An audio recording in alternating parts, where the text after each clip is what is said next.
Hi, Draye. Hey, Dean. Okay, so man, tell folks a little bit about you, and then I've got three hypotheticals, stories that we're all going to run through, and I'm going to kick you right off in the very first one after you tell folks who you are. Sweet. I am Draye Redfern. I own fractionalcmo.com. I also own a full-service digital marketing agency called Redfern Media. We've done a lot of marketing for big personality brands like Damon John from Shark Tank, Chris Voss, the FBI hostage negotiator, Peter Diamandis, Dr. Benjamin Hardy, and a whole bunch of other people like that. So sort of multiple ends of the spectrum. We play in both ends of the pool, one on the fractional side and one on the done for you side, and sort of everything else in between. So that is the high level of me in a nutshell. All right. Okay, so let's talk about some fractional CMO scenarios. Okay. First one, you've landed a client, you've signed them, all the paperwork's done. It's day one. They're local to you, so you're actually going to show up at least on day one, right? Nobody needs to be in any physical place all the time, but it's day one. You're going to be there. What's the dream scenario when you walk in on day one with a new client, and what's the nightmare scenario? I think dream scenario on day one with any fractional CMO client is Right. they know that there's certain things that they don't know. They're at least willing to learn and have their eyes opened a little bit. Most of the time, data is not great. So attribution or analytics or whatever else, that is, usually the first starting place. So if they know that there are certain things that they don't know, then that makes it really easy for us to come in and do an audit, figure out what's working, what's not, and then begin to do more of obviously what's working and less of what's not. But you got to have data attribution, tracking, and that sort of stuff. That's What's the good nightmare? stuff. Yes. The nightmare is they have to be right, and it's their way or the highway. And I've lost count how many times this has happened. The reality is, the only businesses that could afford to not have some sort of CMO or fractional CMO or even an agency are the Fortune 1000 sort of companies, because they have teams and teams of people. Yeah. Most people, even the smaller to mid-sized businesses, if they don't have it all sort of dialed in yet, they need help, but they have to be willing to learn. And if it's their way or the highway, then it's never going to work out. Yeah. All right. Fair enough. And Sue, hi. Welcome back. Hey, Dean. Thanks so much for having me back. You were here 140 episodes ago. I know. I can't believe that's awesome. We're back. That's awesome. Sue, thank you. So tell folks a little bit about you, and then I want to talk about your nightmare and your dream scenario on day one. I'm the founder of Hire Fractional, which is a marketplace that connects fractional executives with growth companies. I am also the founder of Fractional Powerhouse, and I'm a fractional CMO, and I coach fractionals in order to get them the clients they want with the authority they need in order to give them the lifestyle that they really are looking for and they deserve. All right. And what's your dream scenario on day one, or your nightmare? You can start with either one. So my dream scenario for a new client is that when you walk into the client, they have very clear business goals and objectives. They know where they want to go, but they recognize that they just don't know how to get there. And part of that is that they're willing to give marketing a seat at the table and a voice there as well. So it's that they recognize that they have a problem, but they respect your authority and your experience and your background to say, I understand that you're going to bring me the solution that we need. You're bringing me an outcome, and we trust that you're going to get us there. And what's the nightmare? The nightmare is that they don't have clear business goals and objectives. They don't know where they want to be in 1 year from now. They don't know where they want to be in 5 years from now. And they're bringing you in to fix a problem, and yet they don't even know what the problem is. And so it might not even be a marketing problem. It might be an operations problem. It might be a finance problem. It might be a sales problem. But they're bringing you in to fix this unidentified problem. And because they can't articulate it, it just leaves you in such a bad position. Okay. So let's finish out the first day at the new client scenario. You were going to have a meeting with the CEO, first ever, now that the CEO is technically a client, first ever meeting with the client, not a prospect. But you get this message and says, hey, I can't meet. I'm in a board meeting. Come on up. I want you to talk to the board. And you get up there. They say, okay, hey, welcome, Sue. Talk to the board. Basically, we want to know, is there anything at the CEO or board level that we should stop doing so that you can, lean into your strengths? Or is there anything that we should start doing to make sure that we get, maximum value out of the ridiculous amount of money we're putting into you? If the board put me on the spot on day one, I 100% would just recognize to them saying that I don't have enough information about your organization yet to make accurate and valid recommendations. I would need to do a deep dive into three things. One, into their people, into their marketing process, into their marketing technology. And I would want the opportunity to do that. And then I would offer to come back in 30 days with those findings and my recommendations. But I would not be making recommendations on day one. And Draye, how about you? The board wants to know if the board members or the CEO should typically start or stop doing something so that they get every penny's worth out of you. I agree with Sue. One of the things that that we do before any engagement is we throw bodies at a problem. Right. And so before we ever really start, we'll show up before day one with already a really good idea of where things are broken. There's enough analytics tools and things out there, that you can tell from front facing, without even opening up the hood, where things are broken, where they could be better optimized. So we usually like to show up and usually have that as like an ace in the hole sort of thing, like keep it to ourselves until they're like, hey, what do you really think we need? It shows that we show up prepared. There's a certain element of it as well that it says that we're on top of it. But as far as making anything past public facing things that they could fix, whether that's tracking, attribution, et cetera, like you'd have to be under the hood. You'd have to have a lot more data to actually make real worthwhile decisions. All right. So let's switch scenarios. Draye, you're on stage. You're the keynote speaker. There's 250 people in the audience. Every one of them came out of corporate. Every one of them became a fractional CMO yesterday. They are this is day 2 for them. And day 1, even though they work from home, they had to orient themselves on where the bathroom and the employee break room is. So they're fresh baked. Okay. You're the expert to them. No matter, even if you've been doing it for 3 days, you're still more experienced than they are at 2 days. Okay. So I'm going to start 3 sentences and you can fill in the rest of the sentence with as long of an answer as makes sense. Okay. Yeah. So we're going to go back and forth between you and Sue with the 3 questions. So first thing you're telling them near the top of your speech is when you're starting out as a fractional CMO, the one thing you're going to be most shocked by is the fact that it's not a straight line up and to the right. You can't run marketing for a client straight up and to the right, and entrepreneurship and running your own business is much like there's a piece of art that was done by a guy named Hugh McLeod, who done a lot of the stuff for Seth Godin, one of the most famous marketers out there. Hugh works at a company called Gaping Void, and they have this piece of art at Gaping Void that says entrepreneurship is like, oh fuck, oh fuck, oh fuck, oh fuck, oh fuck, oh fuck, oh yay, oh fuck, oh fuck, oh fuck, oh fuck.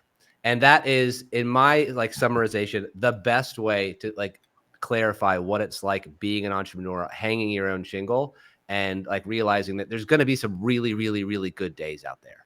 But it's also there's also a lot of trials and tribulations, and you've got to have the staying power. Yeah. There's someone mentioned that on a podcast about a year ago, I think. I don't know. Apparently, they're a Woody Allen fan, and they said that Woody Allen said that 80% of success is showing up, but in your own business, 80% of success is just being at it long enough, so enough people know you and think you're in it for the long term. Yep, that's it. You just sometimes you just have to be around long enough, and then you're done. Okay, so Sue, how about you? You're looking at this audience. Oh, they're so hopeful, Sue, and you're saying, look, guys, the one thing that's going to shock you the most getting started as a fractional CMO is what? Fractionals that aren't making this key mindset shift are leaving money on the table. Because if they're still thinking like an employee, like a freelancer, they're leaving money on the table. Because the real shift comes when you think about becoming the CEO of your own business. Yeah. This means owning your positioning, and building demand like the company does, right? Creating those scalable, high value offers, and you're not trading time for dollars. And fractionals have to recognize that they have decades of experience. And so the challenge for them isn't just about finding clients, it's positioning themselves as the right choice for the right ones. Because the reality is they're not starting from scratch. They're starting from experience.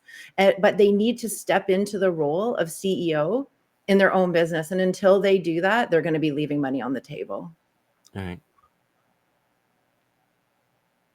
So Sue, you're about the middle of your speech now, and you're saying, and look, the brutal truth is many clients just don't understand. Marketing is not sales. Mm. Sales is closing the deal.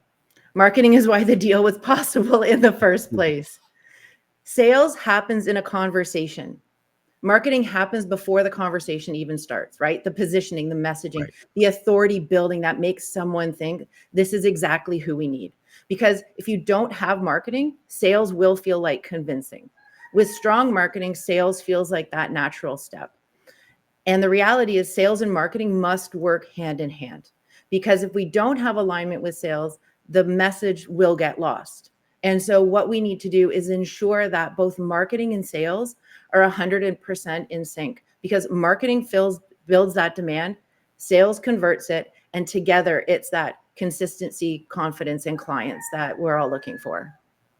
I heard someone on a podcast last year, and he said they were asking about like how do you prove the ROI of marketing, and he said if marketing is so good at a company that they're playing the game on insane mode, the rest of the company gets to play the game on easy mode. People recognize them. They make calls that get returned. They say who they work for. Says, "Oh yeah, I've heard of you guys." Right? It smooths out everything if marketing is playing on insane mode, the hardest mode, and if it's not playing on insane mode, then everyone else has to like work harder to achieve the same thing. And I thought that's a kind of interesting way to put it. Yeah. Draye, how about you?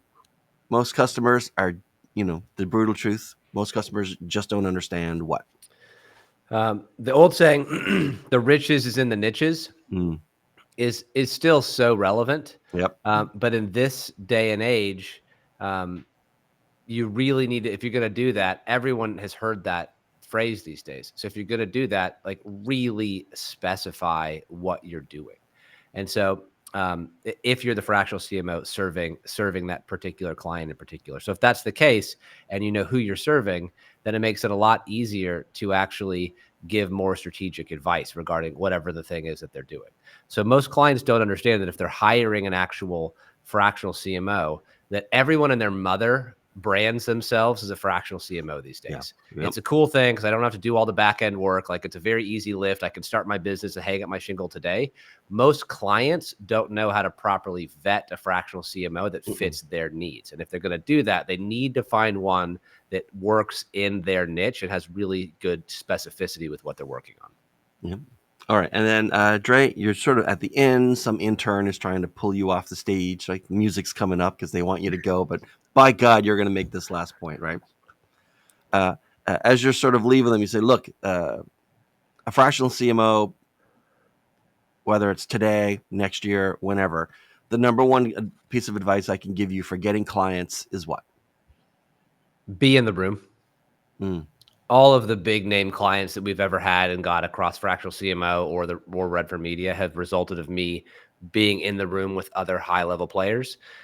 And the relationships that are built in high level rooms are oftentimes you're not paying to be in the room. You're paying to be in a room that doesn't have other people in it, like who Right. is not in the room.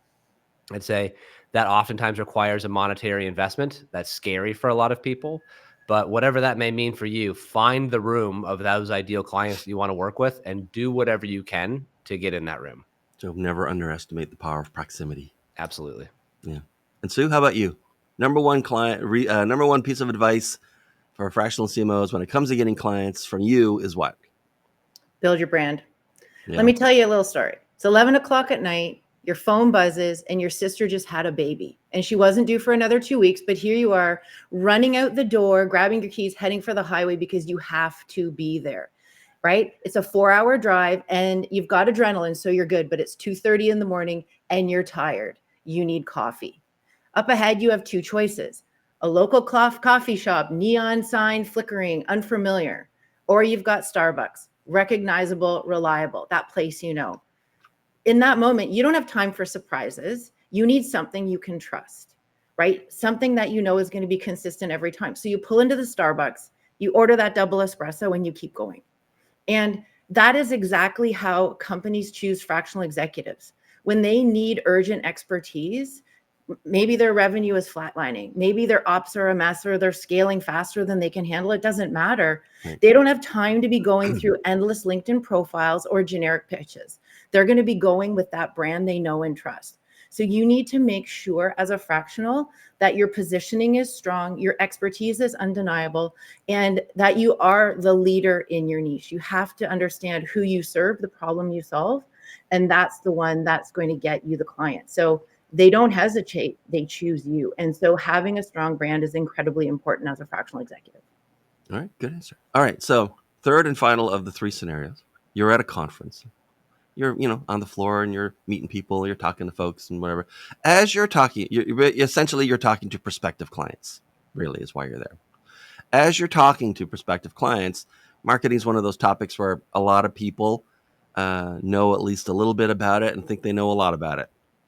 And as they bring up topics and want to talk to you about certain things, a concept, an idea, a platform, a tool, changes in technology, whatever, right?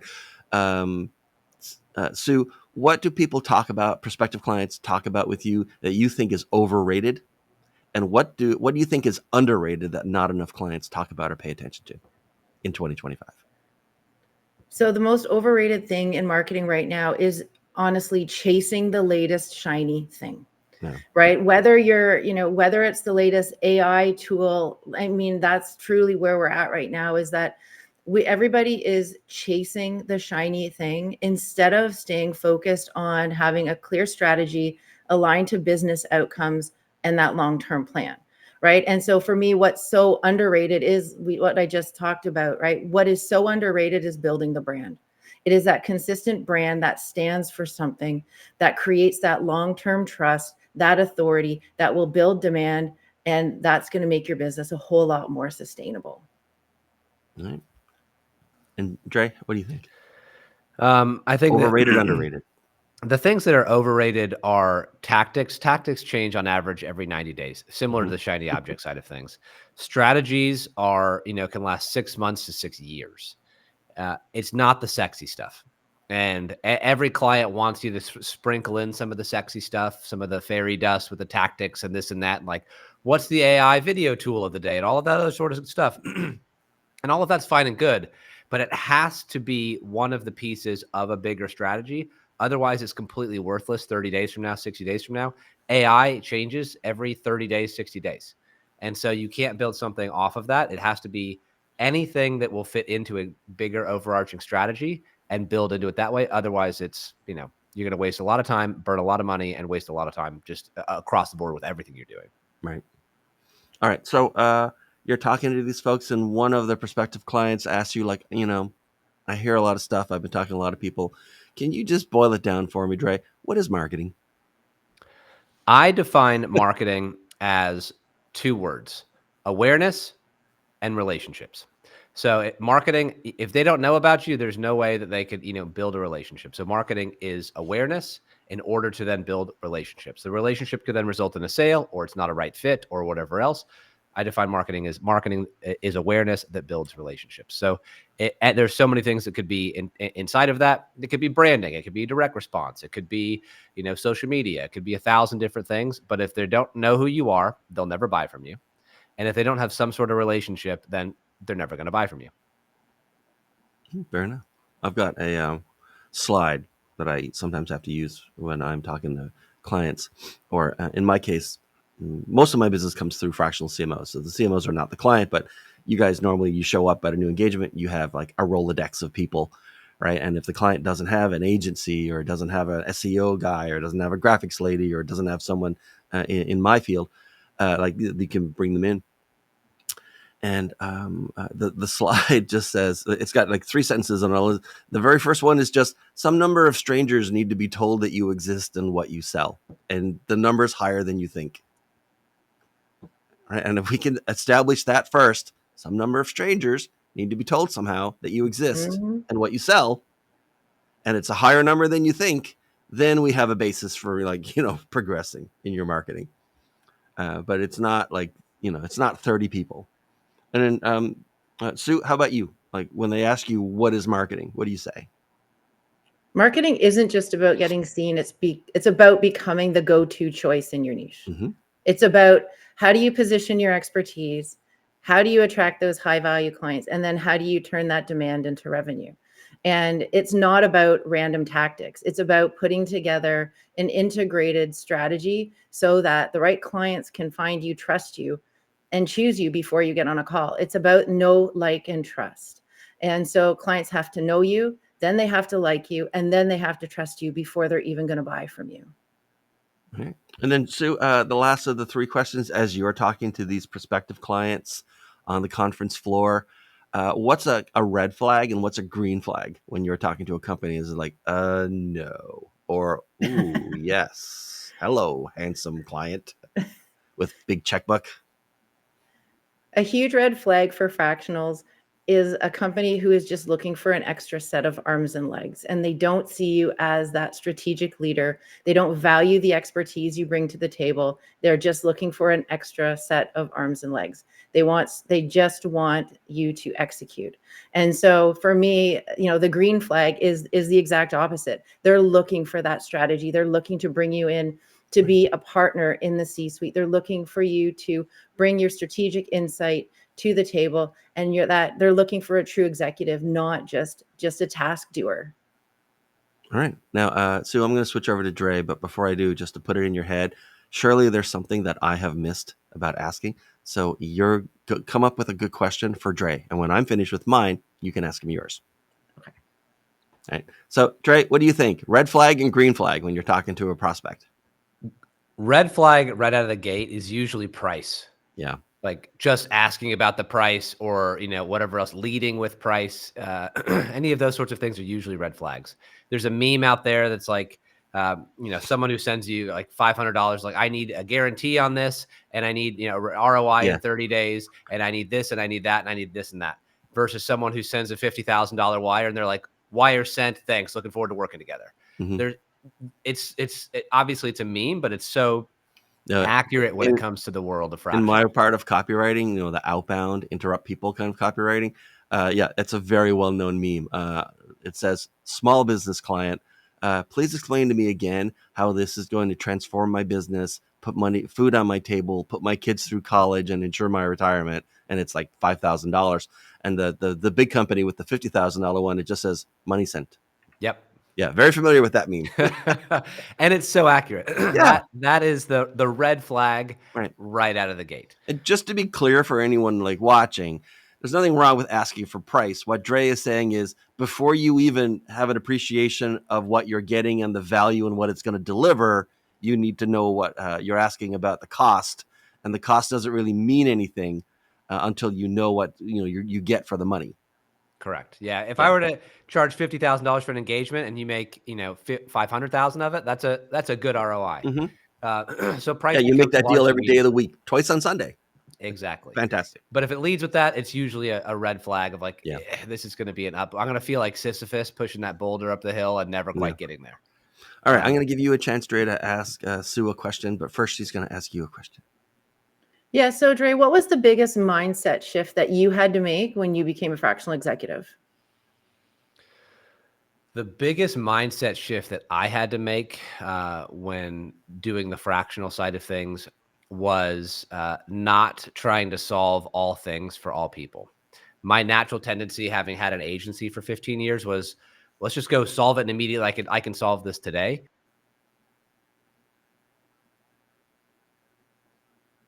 And so for me, the shift was their own thing with their own teams, but stay on like a finger on the pulse regarding what is, the real guidance that they're actually paying for.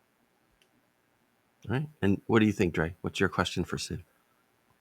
What has been the biggest differentiator in how you differentiate yourself and how you've used that to grow the business? So it's all about building a strong brand. So this, you couldn't have offered me a better question, because this is where I'm going to put it in a shameless plug for my book, The Fractional Formula, The Fractional Executive's Guide to Predictable Growth. And it is now an Amazon #1 bestseller. And so for me, it was all about building my brand and be very clear about who I serve. We've talked about niche, and niche is incredibly important. So being very clear on my niche, who I serve, the problems I solve, and the outcomes I deliver. All right. All right. So, Sue, these days, thanks, by the way, both of you for being here. This has been fantastic. These days, who should be reaching out to you, and what's the best way to get to you? Yeah, so the best way to get to me is at fractionalpowerhouse.com. You can also get a copy of my book there as well as on Amazon. And yeah, I would love to hear from all of you. Yeah, but who, Oh, client-wise, should be who? reaching out to you? Oh, yeah. Don't So, invite the whole world, Sue. You do well, not you know, want to I have like, that many free me. consultations. You know me. I like to chat Yeah. with everyone. But as a fractional executive, my specialty is that I serve technology companies, so professional services organization in the tech B2B space. Right. Okay. And Draye, how about you? Who should be reaching out to you these days, and what's the best way for them to get to you? Most of the time, they have to be doing at least $1 million a year in revenue. Upwards of 15 to 20 million is usually the sweet spot. That typically is B2B, more often than not professional services. So we've got everything from private equity to various, doctors, lawyers, accountants, dentists, financial advisors, all sorts of people like that. So that's certainly, the bulk of our book of business. All right. Well, guys, both of you, thanks. Sue, thanks for being here again. Draye, thanks for being here the first time. This has been fantastic. Thanks everyone for watching, and we'll catch you in the next one. Bye.